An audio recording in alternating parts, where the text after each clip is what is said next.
Hello. When we talk about students requiring a supplemental or intensive level of support within a multi-tiered system of support, or MTSS, we also realize that the level and types of student assessment used may intensify.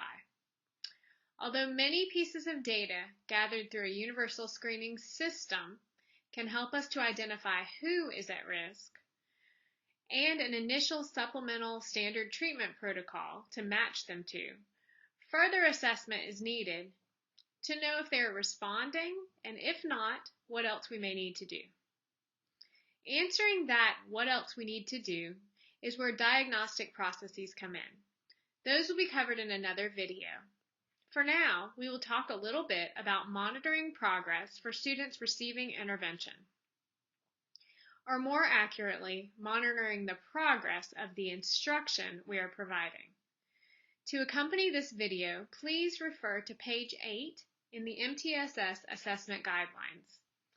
This video is not meant to replace a thorough read of these guidelines, but only to explain some of the key points in this guidance and our rationale.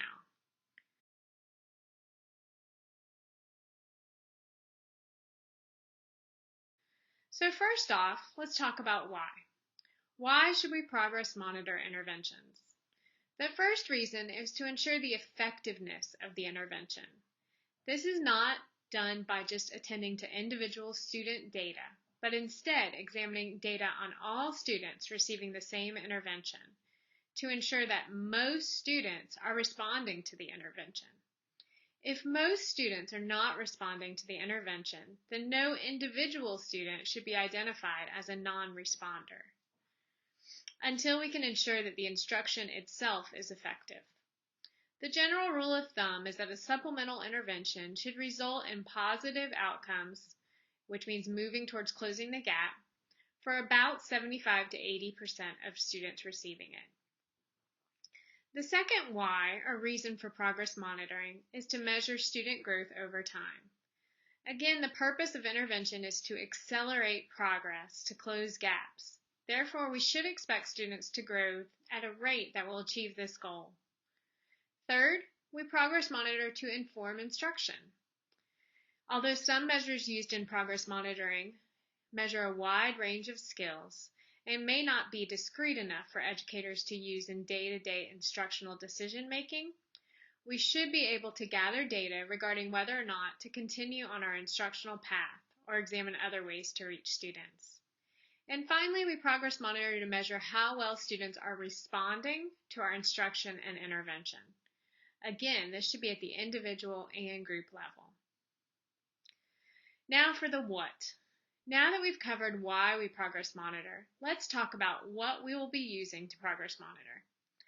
An important point to make in this guidance is that we cannot make educational decisions about progress, growth, or response of students receiving intervention using any one measure. We must give equal weight to different measures and sources of data to determine these things.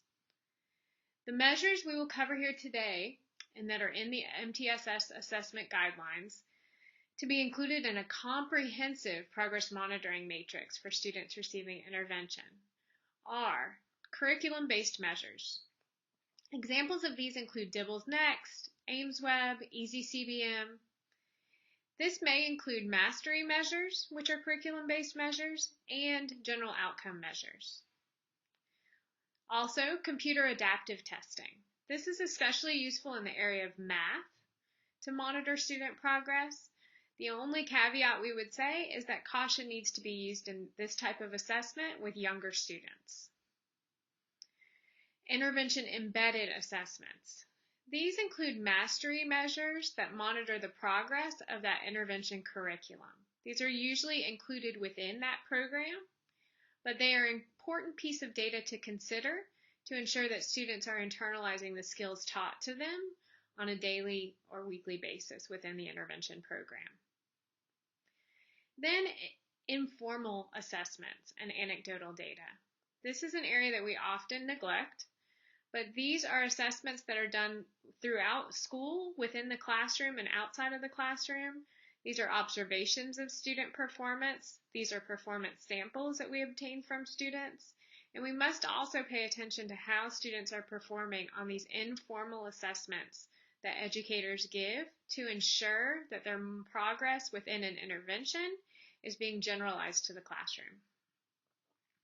For the behavior and social emotional skill area, we can use things like checklists, daily behavior report cards, rating scales, structured observations, office discipline referral. This can all be used within behavior and social emotional interventions to measure their intervention progress. So that's not a complete explanation of each of those measures. We would refer you back to the assessment guidelines, but that gives you some ideas of different measures that can be used to monitor progress of students receiving intervention.